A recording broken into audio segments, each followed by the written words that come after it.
আর ভারতে এখানে একজন রাষ্ট্রদূত ছিলেন, তিনি তো বলেছি, আমরা যখন আমাদের পজিশন বলেছি, আমাদের অবস্থান বলেছি, তখন পিটার হাসের মতো আমেরিকান রাষ্ট্রদূত আত্মগোপন করেছেন।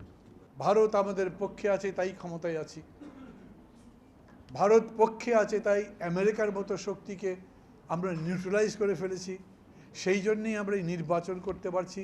যেরকম করে হাসরাত কাইম বললেন ভাটির দেশগুলো তাদের অধিকারের জন্য কথা বলবার কথা ছিল, সেই কথা আমাদের সরকার কখনো বলেনি।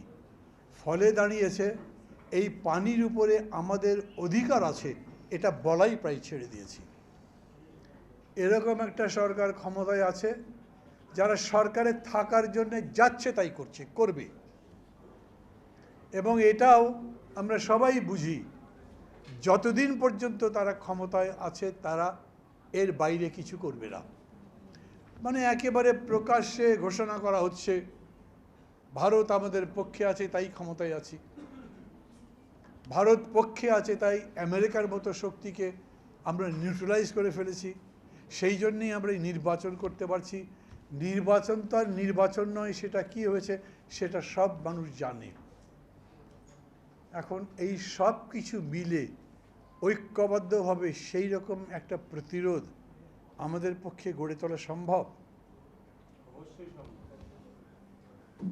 হ্যাঁ, মঞ্চ থেকে বলছেন অবশ্যই সম্ভব, তা মঞ্চ থেকে সবাই বলছেন না, সবাই মিলে যদি বলেন, ধরেন আমি মনে করি মৌলানা ভাসানী তার ফারাক্কা লং মার্চ আজকে প্রাসঙ্গিক এই কারণে যে এই প্রশ্ন তিস্তার কারণে আপনার সামনে আছে, আর 2 বছর পরে ফারাক্কার জন্য আবার আসবে, আর ভারতের সাথে আমাদের সম্পর্কের বিষয়ে এত জটিলতা আছে যে প্রতি মুহূর্তে আমরা এই সমস্ত বিষয়গুলোর সম্মুখীন হচ্ছি।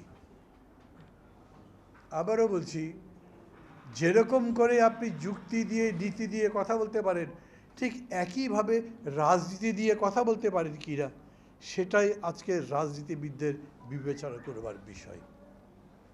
মানে এরকম একটা ব্যাপার হয়ে গেছে না, ভারত যা বলবে বাংলাদেশে তাই হবে।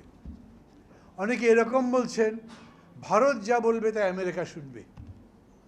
আর ভারতে এখানে একজন রাষ্ট্রদূত ছিলেন, তিনি তো বলেছি, আমরা যখন আমাদের পজিশন বলেছি, আমাদের অবস্থান বলেছি, তখন পিটার হাসের মতো আমেরিকান রাষ্ট্রদূত আত্মগোপন করেছেন। মানে আমরা যেরকম আত্মগোপন করি না, পুলিশ গ্রেপ্তার করতে পারে, কি জানি পিনাকি বাবু কি বুঝে বলেছিলেন আমি বলতে পারবো না, কিন্তু রীতিমতো অপমানজনক একটা কথা। তারপরেও আমি আজকে দেখলাম গতকালকে ডোনাল্ড রু এসছেন, তার সাক্ষাৎকার নিয়েছে প্রথম আলো, এবং হয়তো আপনারা পড়ে দেখেছেন, বড় অ্যাপিজিং বলছেন গণতন্ত্র মানবাধিকারের প্রশ্ন, আমাদের এই যে অবস্থান সেটা আছে, আমরা আপোষ করছি না। কিন্তু আপোষ তো হয়ে গেল, এরকম নির্বাচনের নামে একটা 420 তো হয়ে গেল, দাঁড়ালো না তো। আমরাও যখন দাঁড়াবো আমাদের নদীর পানির জন্যে, আমাদের সীমান্তে কেন মানুষ হত্যা করা হচ্ছে তার বিরুদ্ধে, আমরা যখন দাঁড়াবো আমাদের এত বড় ট্রেড ডেফিসিট কেন, আমরা যখন বলবো আমাদের ট্রানজিটের ন্যায্য মূল্যায়ন হোক এবং আমরা আমাদের ট্রানজিটের যা পাওনা সেটা যাতে পেতে পারি, তখন খেয়াল করবেন প্রশ্নটা রাজনীতির ভাবেই আসবে। এই সরকার যতদিন আছে ততদিন এটা হবে না।